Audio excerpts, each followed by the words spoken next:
You're listening to the Decentered Media podcast with me, Rob Watson. Conversations about community media.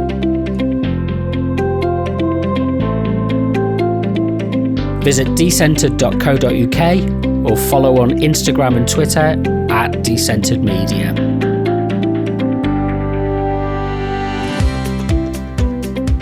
Hello, it is Thursday the 9th of April 2026 and I'm Rob Watson and this is a Decentered Media podcast, and I'm really pleased to be joined today by Agnes Gullias, and I'll get the pronunciations correct later, and Simona Bisiani. Brilliant. That's the first time I think I've introduced somebody and actually not mangled somebody's name. So there we go. And we're going to be having a conversation today about a report that they've both authored at Canterbury Christchurch University about challenges and opportunities for UK local media. And I'll put a link to the report where you can download it into the notes later on. But welcome. How are things hanging? What are you up to at this point? And then we'll get into. You can tell us a little bit about your background and what motivated you for to writing this report. Yeah, thank you, Rob, and thank you for inviting us and have a chat with about the report we've done. I think the weather is lovely at the moment where I am, and I'm sure it's not going to last very long. But busy in terms of after Easter, with a variety of work, including local media research. Simona, how about you? Yeah, very nice in meeting you, Rob. And I guess I'm a bit of a new entrant in the UK academic space within media. So I'll give a little introduction about me. As you wonderfully pronounced, my name is Simona Bisiani. I'm a doctoral candidate, a PhD student at the University of Surrey. I'm not really in a journalism school per se. It's called the Institute for People-Centered AI. My background is really computational social science, and I use sort of data-driven methods to study local journalism in some ways. And I was approached by Agnes, I think about, I can't remember how long ago it was now, maybe like a year and a half or slightly more, with this proposal of doing a sort of literature review of the landscape of local news and research on local media in the UK. So I'm quite excited to have the chance to talk about it today with you. Great. So the report, the headline that I've kind of extracted from it is that it asks us to think about local news not just as a commercial activity, but something which is what I'm starting to call foundational media, which is a kind of an essential local infrastructure provision. What was the motive for getting Agnes? What was your motive for developing this report? Yeah, so maybe I'll sort of give a little bit background to myself as well. Actually, so I'm a professor in media and communication at Canterbury Christchurch University. I was a journalist many years ago. I started as a journalist in Hungary, and then I did a PhD and moved in academia. And I've been teaching and researching news and journalism related topic for over 30 years or thereabouts. One of my main interests has been sort of local news and journalism. And in my experience, academic research, when I sort of became interested about 25 years ago, was lacking. There were sort of gaps in research, particularly in relation to what was happening at the time of sort of the transformation, the impacts of digital technologies and the new platforms in particular. And that was one of the areas I became, I was sort of one of my specialisms. But what happened, I think, I feel, especially in the last 5 to 10 years, there has been a growing academic interest in topic, both in the UK, but also in Europe, in other countries as well. And one of my motivation was that when sort of uh, participating in sort of non-academic discussions and debate, there wasn't really a knowledge or some of actually what academic research has done or is doing. So the key motivation was those to try that bridge between sort of the academic research and professionals and the practice sort of world. This is not sort of a particular problem for local media research, I don't think. I mean, it's sort of a general sort of problems with sometimes with translating academic research into sort of broader social sort of environment. But that was, I think, the main motivation. It was to try to bring sort of insights from academic research. And as you mentioned, it's not it can't be sort of a completely representative sort of sample of what academic research has been doing. We identified five key areas where we felt is sort of key challenges or key issues currently in the sector, and we gathered sort of academic research and insights around that. Now, I'm going to throw something at you, which is a friend of mine used this phrase the other week, and it's, if the French can regulate cheese, why can't we regulate local media? So the starting point is, what do we mean by local media, and what do we mean by the, if you like, what kind of interconnected system or ecology is this part of? And why is that? What's important about that, and the status of it at the moment? So both from a media perspective or a journalism perspective, but also from that human-centered,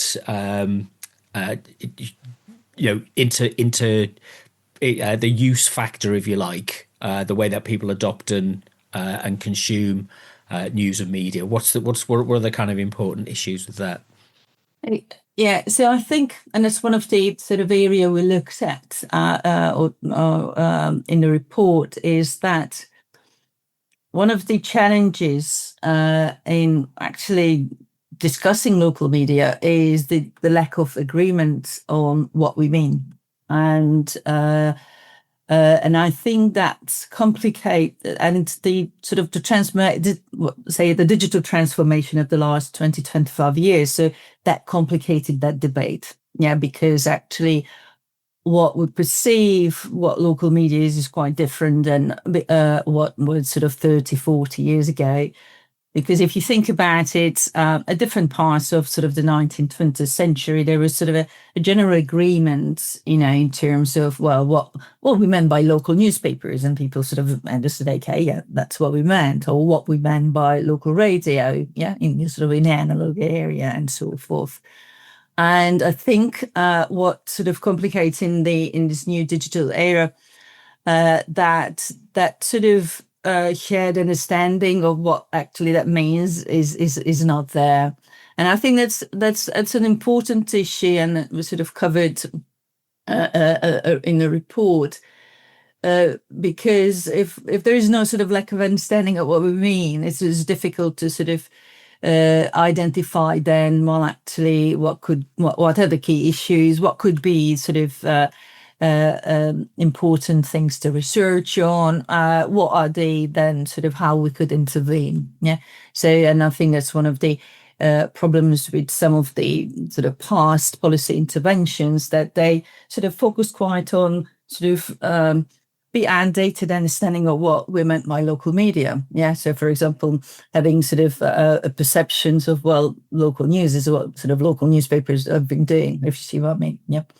I'm not sure now I'm sort of addressing of the full question. But no, let me throw a question to Simona, because I think there's an active policy where this really plays out, which is the BBC Digital First policy for local media, which is, let me put it as perhaps as unkindly as I can to the BBC, because I'm not happy with it, and I can say that, but I'm not impartial. It's the move towards digital stories and digital journalism. They've centralized it regionally, or they've grouped it regionally, with the promise that it will give better local stories. But at the same time, they've reduced access and reduced output hours from BBC local radio stations. This is in England. So there's a kind of a push and a pull. There's a tension there of kind of who gets to define what local is, because actually in the legislation for broadcast radio, there isn't a definition of local. It's anything that's not national. So it's and they've said, it's too difficult. Ofcom, I've asked Ofcom this question, and they've said it's too difficult to come up with an answer. And I said, well, if the French can regulate cheese, I'm sure we can. So the digital element of this, Simona, what is it that interests you in terms of that dynamic of how that's playing out in practice? Is that kind of what you're looking at, what you're interested in? There are so many things I kind of wanted to follow Apologies, up I always on tend to throw lots in. Conversation. I think the first one, if I can actually backtrace, and then if I forget about answering this question, please pick up my brain on it again. The first one is that I think there are sort of two strands of academic research that we went and tapped into when we were bringing this report to life. And one was a stream of research which really occupies the bulk of the report, that is about local journalism. And that is in itself, I think, is a subset of perhaps what we may define as local media more generally. And then the other sort of little field that we touch upon every so often throughout the report is community media. And I think what happens a lot in regulatory spaces is that community media gets sort of excluded. And we may not have the same sort of understanding of what community media is between you and me. I think of, for example, like community papers, like small little pamphlets that get delivered through the door. Funny enough, I can see also this from a completely the opposite perspective. One of the things that I do within my work is I collaborate with the Public Interest News Foundation in curating their local news map database, if you've ever come across it. So I'm sort of the database curator, and I also do the reports for them about the state of local news. And one thing that I really understand the importance of is of drawing limitations and setting boundaries around terminology. And unfortunately, what this does is it just brings in inclusion and exclusion criteria, which are very difficult to make fair on the whole. And for example, if I want to mention the local news map by the Public Interest News Foundation, I think it could be more comprehensive in some ways, and it does not maybe capture really the whole multi-dimensional pluralistic landscape of local media or community media, as we may want to refer to as a term in the UK. When I tie in now with what you were talking about, like digitalization, so I think really what we ought to consider is what is the role and value of local media in a society, and therefore shape our regulation in such a way that addresses and guarantees that this value is protected. And I think if we look at what happens in society nowadays, there is a lot of division perhaps and polarization, and perhaps these are sort of the questions that we ought to sort of look at. They are most important to address. I know this is a back to the basics kind of question, and forgive me for it might just be kind of a really obvious one to us, but somebody listening to this who's not sure about these debates, is there an inherent value in our news and information being a part of it being local? What is the value of having locally originated, locally produced? Because at the end of the day, it might be that you get service better by using different platforms which are not non-local, but you get some kind of value, some kind of use value out of that. What are we talking about when we're saying that there is an inherent value of localness for our media, both from a production and from a consumer kind of end? Yeah, so in the report, we've got a section which talks about the different roles and relevance of local media. And there are different sort of category typologies actually in academic research around this. But we identified, I think, sort of 5 key areas. One is about information provision. Yeah, so about the locality. And then within that, the importance of different type of information. The other is about democratic sort of participation. Yeah, so sort of the role of local media in local democracies. The third one is about accountability, so that watchdog role, and more it's related maybe in relation to local journalism specifically, of local sort of powers and authorities in a specific area.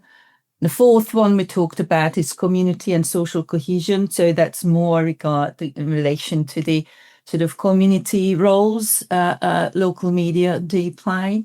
So bringing together, integrating the communities, setting that sort of common values and sort of well-shared experiences. And the last one is about community identity and history. So it's about, for example, local newspapers is providing a sort of the memory of for the community, almost, a record of what happened in the past, but also sort of keeping, history of the community. So those are sort of the 5 key areas. I mean, there's different categories sometimes in academic research translated differently, but I think but it's not to say that each individual local media outlet might sort of have to fulfill all these roles. That's not what we're talking about. It's just as a function, that is sort of the important role and relevance, and that's why it's so important that we have a viable, sustainable, and thriving local media. If I can add to that, we were talking about shifts towards a regionalization, perhaps, of the local news environment, say on the part of the BBC, but also core commercial news publishers, which have centralized the production of the news. I think there becomes a question of if culture is sort of formed, and does the media have a role in forming culture and identity? And if that is the case, and media shifts towards a sort of regional type of perpetrating sort of like a regional identity, what is there for the impact on local communities, and which voices are ultimately represented? Could a regional identity actually be oppressive towards some communities within the region itself? I think we've read numerous accounts in qualitative research of local media that regionalization of the news does not make everybody very happy about that taking place. So, but at the same time, it's not that like regional is worse than local. Like from a philosophical perspective, I don't think there is a right and wrong in terms of what the value of local is, or what an identity ought to be like from a geographical perspective. If that, I'm going to, is that from a kind of managerial? Let me put it that, if we're looking at it as objectively and without without bias, and we see as a functional information exchange, yes, that seems to not make much difference. But culture doesn't operate that way, does it? I know my mum, who's 83, her friends stopped listening to BBC Radio Merseyside because it was full of reports from things going on in Preston and Manchester, and they lost a sense of what was happening in Liverpool. And it's kind of like relevance to place. How does that fit within this hierarchy? Whereas as an administrator and a manager, you're sitting in a large corporation committee and you say, well, it's just information. And this is one of the problems I have with some of the ways that these debates and discussions are framed, is that and we see this in the government policy, which we can get into, thinking about the local news model that DCMS has produced, is that it's information oriented, not community building or a belonging oriented, whatever phrase, what other alternative value system that you want to address this with. Well, does that make sense? Is that something that you see in the evidence? Yeah. So go ahead. Yeah, no, I just very briefly, like in our, we have a chapter that looks at audience engagement in the report. And one of the things that we highlight is that people seek news that make them feel represented. They want to read about themselves, but they also like to read a story that's told by somebody who is part of the community. And I think a lot of the changes that have been made in the commercial media environment, for example, have sort of removed little by little these elements of localness that connected people with a news brand, and we're flooded really by negative commentary about what has happened to legacy media in many places across the country. It's paradoxical, however, because from a commercial perspective, it's very difficult to maintain services that serve these niche or small communities. So it's a problem really to be solved in that sense. But I think the feeling represented is something that people absolutely seek and appreciate, and that should be therefore protected. Agnes, what were you going to say? Yeah, I was just going to come in. I mean, I think that, the geography issue is quite important, I think, in the discussions. And I think that's where we see, again, sort of the digital transformation of the last 2 decades had quite changed perceptions of what local is, in terms of compared to, because, your mom and her friends had a very specific understanding of what local radio coverage should, what's the reach of that. So, because that's what they were used to, I don't know how many years. And I think, previous infrastructures for local media provisions had very clear sort of reach sort of definitions, and that's in the digital area, that's that those boundaries are not clear. They are and they can't be really clear. We've got sort of clickbait local journalism, people reading it in Australia. You've got all that sort of data as well. So it's a difficult sort of question to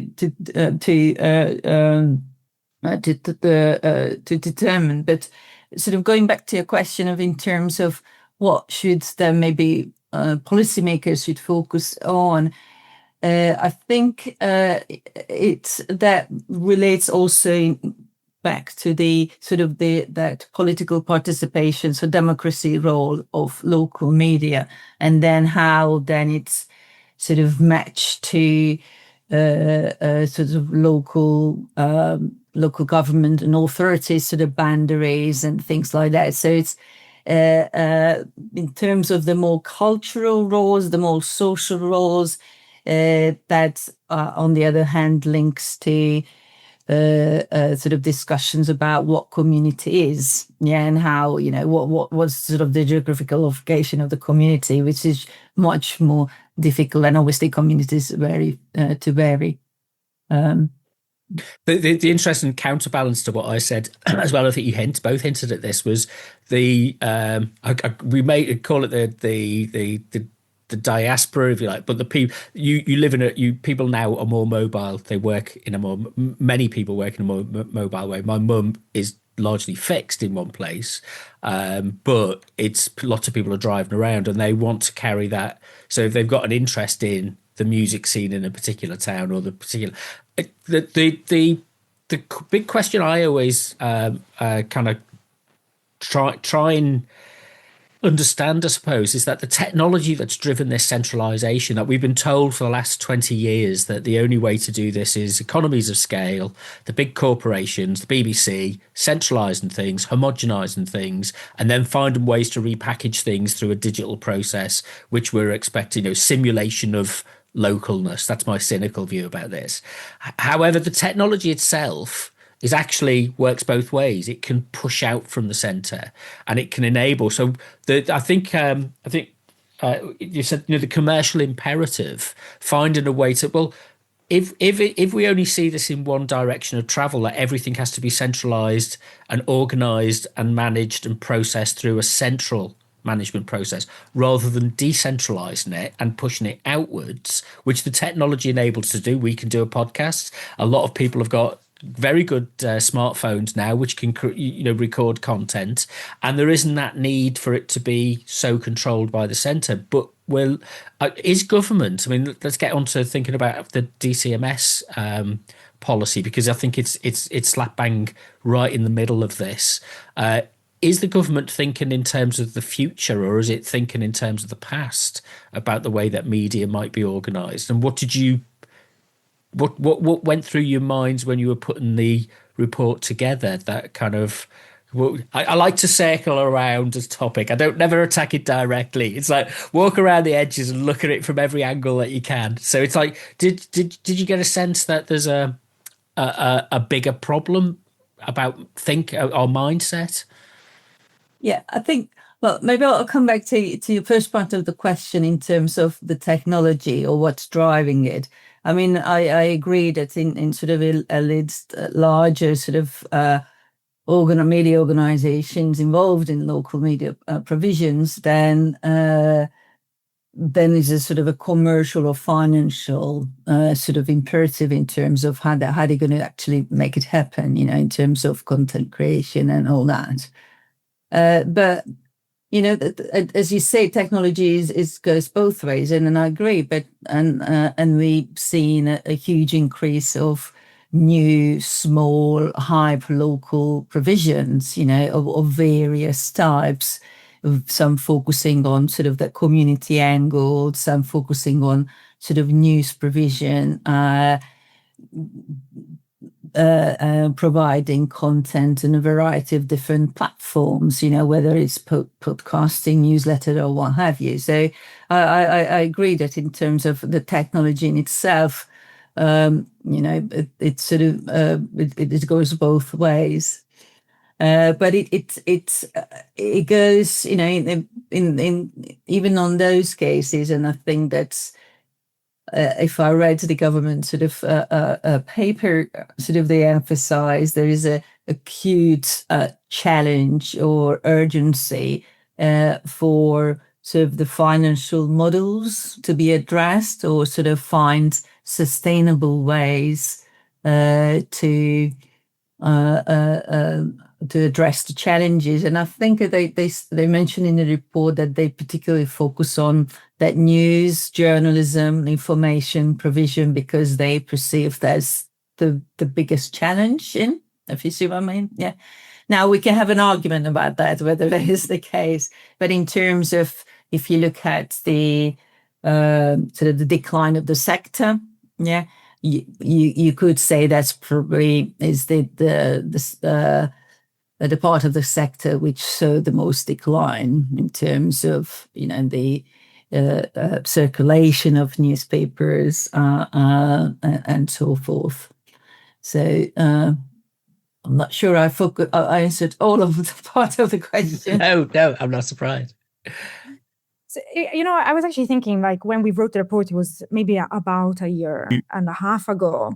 And at the time, when we wrote this sort of final chapter on how can local media become financially sustainable, we didn't really have an answer per se, but we noticed that the UK, compared to other countries, suffers from a greater lack of institutional intervention in supporting a sector that is fundamentally distressed. This is despite perhaps the government stating here and there that they recognize the value of journalism as a pillar of democracy. And so they're perhaps the sort of attachment to what the value of local media from a democratic perspective becomes sort of paramount when they discuss it. So I was very pleased to see, a couple of weeks ago, the local media action plan being announced, and £12 million coming into local news this year and the next year. I think it feels quite experimental from my perspective of what I know has been happening in the relationship between commercial media in the UK and the state. So I'm very excited to see what will happen. Through my work with the Public Interest News Foundation, I was involved in conversations with external funders and trying to see whether something like a philanthropic model of support for local media could become part of the answer to support, particularly the independent small sector, news sector, towards sort of financial sustainability in the long run. So it came a bit as a surprise that actually maybe some philanthropic organizations are going to fill that gap or jump in the short term, but actually it's government doing that. And I very much look forward to see how that will happen, what will be prioritized. In the report, we touch here and then about the different ways in which distribution mechanisms could be oriented. You could have a sort of needs-based approach where you prioritize who is to benefit from an audience perspective, which parts of the country, which people, and or otherwise a publisher-oriented type of support that instead says these organizations, because they have these characteristics, because they made such a case, or because they're proposing such an innovation.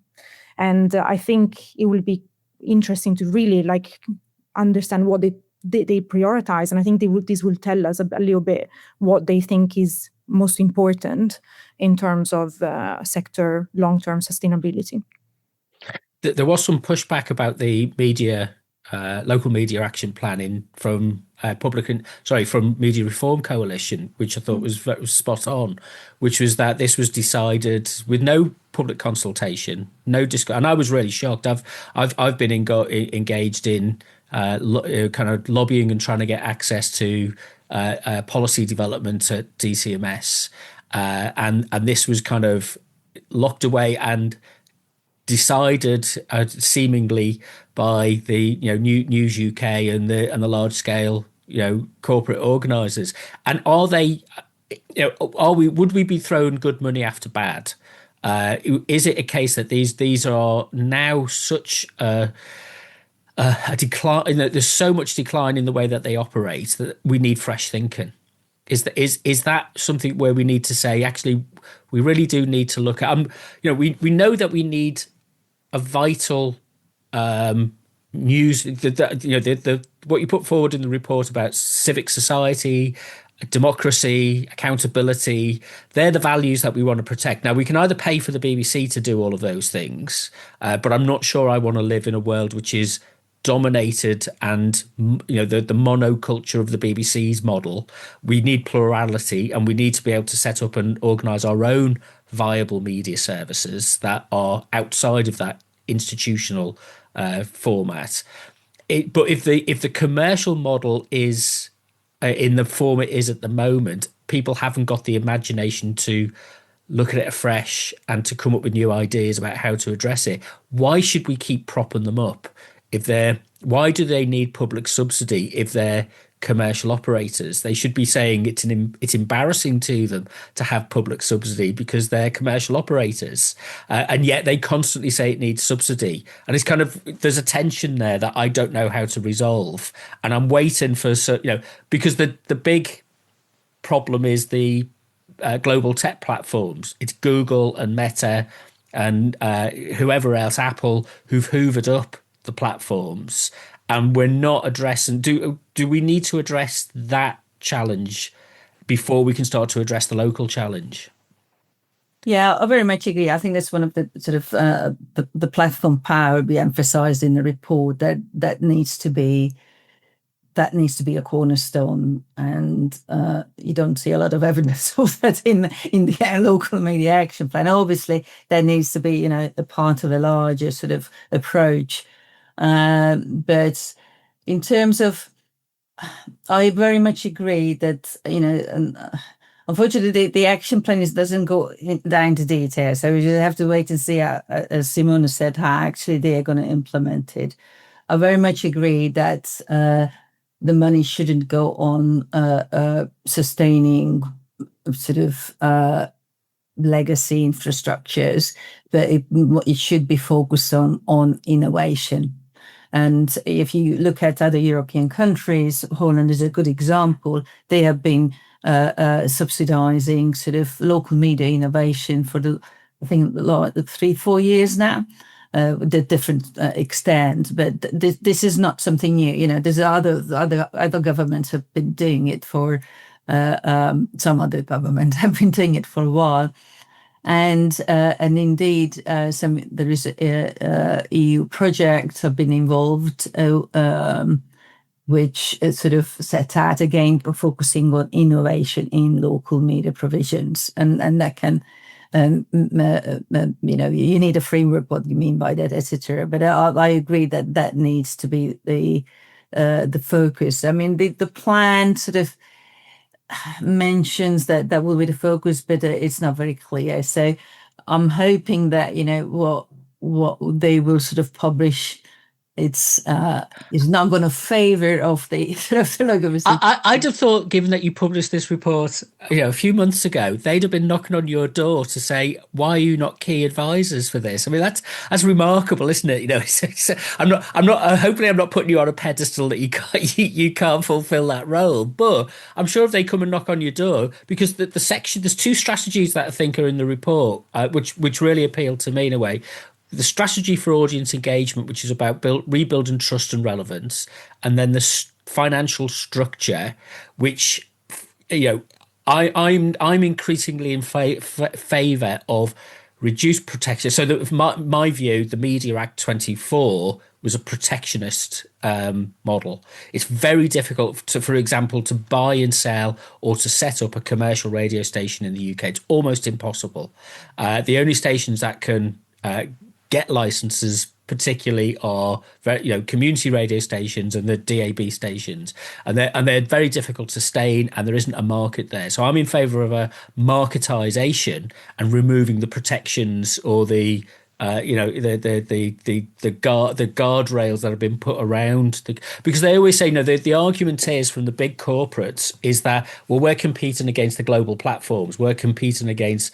But that isn't relevant for people in my neighbourhood. They want local news. And it's like, why are we obsessed with globalised competition, but we can't fix local provision? And I just wonder that relevance and trust and sustainability. What's your kind of thinking since the report? What feedback have you had from people about that? What discussions of? What's your flavour of feeling that you're that's emerged from the report about that? Yeah. So, do you want to start? Yeah. Oh. Yeah. Sorry, I think I was sort of going on a tangential line of thinking right now, where I think, like, in a way, if I don't really know what it takes to build a newsroom, etc. But I think if we wanted to ensure that every place that wants to have a local news provider there present, there needs to be a couple of ingredients, right, that will make it a successful experiment. You need to have people that want to provide local news and are capable of doing that. And I think maybe that is something that not every place across the country has the opportunity to offer. There may be different reasons why there may be a lack of talent or lack of willingness to be involved in producing local news. Like, it's not a particularly remunerative profession at the end of the day. And we talk, I think, somewhere in the report about a brain drain. This finding came from a foreign study, actually from Norway, but I can imagine that this happens in the UK as well. I did a journalism degree in Scotland, and it wasn't the dream to be involved in regional news. It was to maybe use it as a springing board to then transfer to national later on. So that, I think, is one thing that you need. And the second thing, and I think we're seeing this more and more, is the willingness for people to actually sustain the sector. One of the most,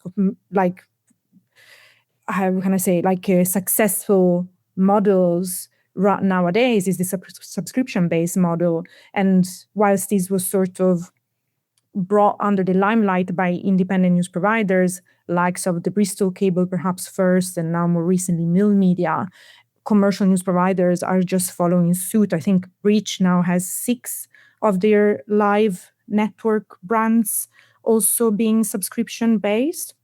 NewsQuest, I think, has 100,000 plus subscribers, which is really a lot compared to Reach's 15,000. But it's showing a direction, right, of how we think local media long-term could be sustained. And I do hope that there will be a sort of cultural momentum where people will see journalism as something that deserves paying for.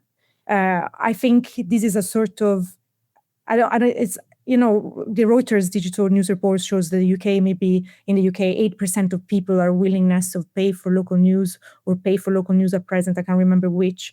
And I think it's not a very simple to answer question. I think this is deeply rooted in how we grew up with a free media service. It's one of the reasons why the BBC is so popular, right? Like with its really nice free product, free of ads, and So I really think like that is also something that we need to address. Yeah, well, it's not really. I mean, they do pay your license fee, but yeah, yeah. I mean, I was going to say in terms of the audience and some of the discussions we Lisa had after the report. One was about media literacy and the importance of it, and I think it sort of relates back to what Simone was saying, that, well, we hope that people appreciate it. But I think there is an issue with, I think, how some audiences perceive local media and local news. I did sort of local media audience research, and sometimes audiences say, "Oh, well, I can get that information on Facebook," but local information is not the same as local media or local news or community media. You see what I mean? So I think media literacy has got a very important role in addressing long-term this issue. To me, I haven't seen enough of that in the government action plan. I think there needs to be done more at education level and elsewhere as well. I mean, I was pleased to see that some attempts are a bit limited in terms of getting young people to engage with it, but I think you need a bit more longer term and a bit more sort of strategic thinking how you might do that, and when young people never avid readers of local newspapers in the past either. If you go back 40, 50 years, that there was sort of a cycle there. But I think media literacy is the other. I think the other we already mentioned is the platform power. Is how do we make local community media discoverable easily for people in a locality? Yeah, and that's where I think platform ecology is an important aspect to look at. What are the different platforms people can access local news and information and community media, and how do they how do they sort of learn about those platforms? And that needs sort of a long-term sort of strategic sort of thinking in terms of discoverability. So we have an issue here in Leicester, and there was a recent report commissioned by SOAS into the trouble that took place in Leicester in 22. And one of its conclusions was there needs to be more secular spaces. And there's a place-based is different from identity-based. And this is why I'm starting to come to realise that even though my doctoral research was about community media, I'm actually finding that the term is increasingly empty in a way, or problematic in terms of it's we can community wash things, and we who are we talking about, what are we talking about? And place-based has a particular definition and community has a definition. This is why I think a kind of a foundational model is maybe a little bit more useful, because it's describing infrastructure services that can be accessible on the basis of public need or civic need, if you like, rather than it being purely seen as a consumer choice or as being something which is an obligation. So you must learn your media literacy skills. Nobody ever had to pass a test like you do to drive a car to use social media, and maybe that's resulted in some problems. But we don't need permission. And it's a very complex and fragmented cultural issue about what people value, what people will pay for. But I think the phrase that kind of rattles in my head these days is kind of the incentive. What is the incentive? I think we've disincentivized, because people used to, you say young people never used to read local local newspapers. They did for the sport and the football, but that was the only place where they could find that. Now you can find it everywhere. It's it's fending these things off, which is difficult. So we are in this changed environment, and the digital aspect of this is the primary aspect of it now. And I just wonder that kind of, do I need to let go of more of my assumptions that I've brought with me? Simona, you are looking at this from a digital, I am guessing you would be more described as what used to be described as a digital native than either me or Agnes. Is that fair? So apologies if it's not, but, is there an assumption there that we need to break through and say, look, you know what, we just need to stop applying this model that was done 40 years ago and think of something else? What's going to incentivize your friends, your colleagues to go, yeah, I want to start a local news service. I want to start a local storytelling service. I want to ground my practice of engagement with my place and community by using my skills to do this. What's going to excite people and inspire people to do that? I think, you hear a lot the phrase like meet audiences where they are. So I'm really supportive of media not stagnating in nostalgic views of what the medium used to look like, and instead evolve with the times. Like, I'm not, for example, against Reach saying let's do more video. If young people want video, absolutely, let's go for it. But let's not remove substance from the news. I think some element of seriousness needs to be retained. I think you can only, you can't just give people what they need all the time. It needs to be a bit like TikTok. You can't TikTok everything, can you? It's like, yeah. Exactly. Yeah. I cringe a bit sometimes, just to use a word that is very Gen Z.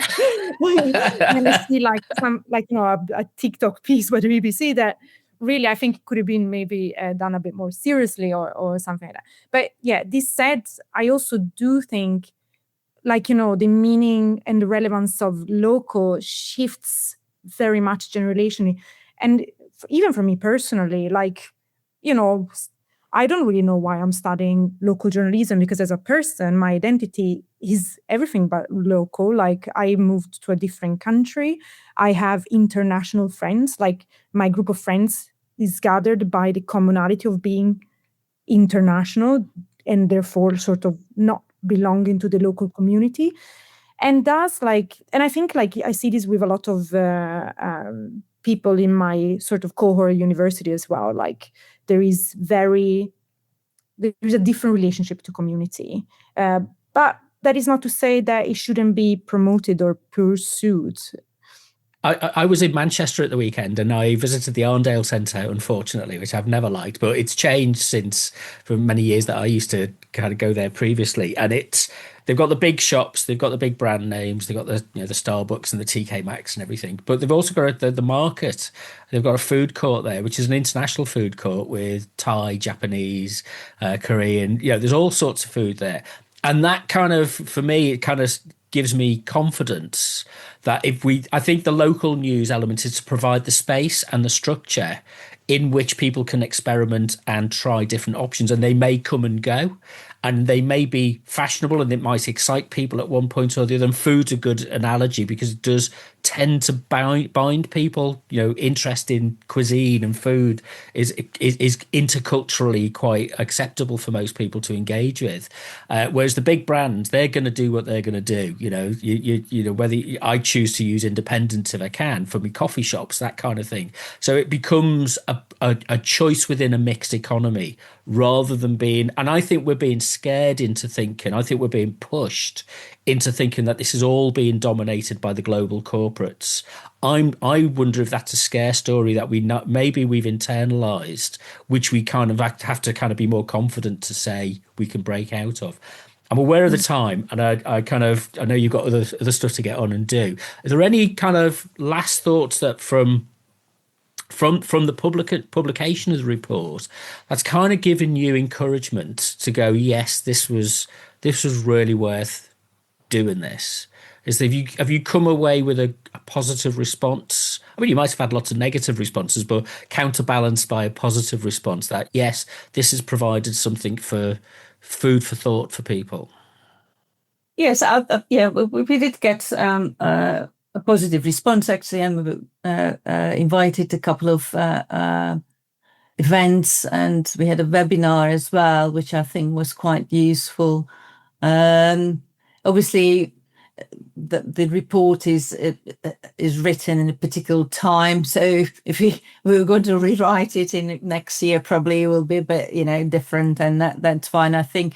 But I'm hoping to use this and some other initiatives to bring that academic and practice professional sort of circles a bit closer together in terms of exploring solutions, ways forwards, and sort of sharing good practice, because I think, that's one of the things I wanted to mention, which I think I discussed after the publication of the report, that the importance of sharing good practice between different sort of geographical area and local media provisions and between different countries is really important in finding ways forward for some part of the sectors.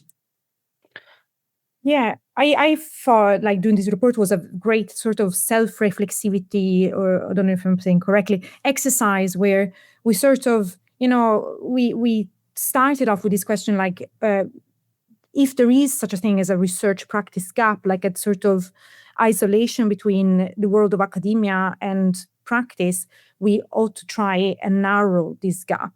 And this sort of prompted a question, but why ultimately, what is the value that academic research brings to the world?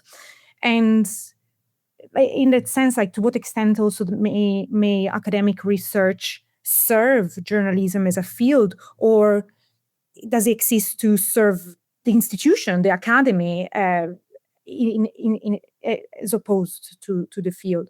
And I think these are very interesting questions that I hope we will explore further. But from a reception perspective, I think we saw that the report got downloaded quite a lot, and then it was also cited in the local media action plan. So that would came as a pleasant surprise.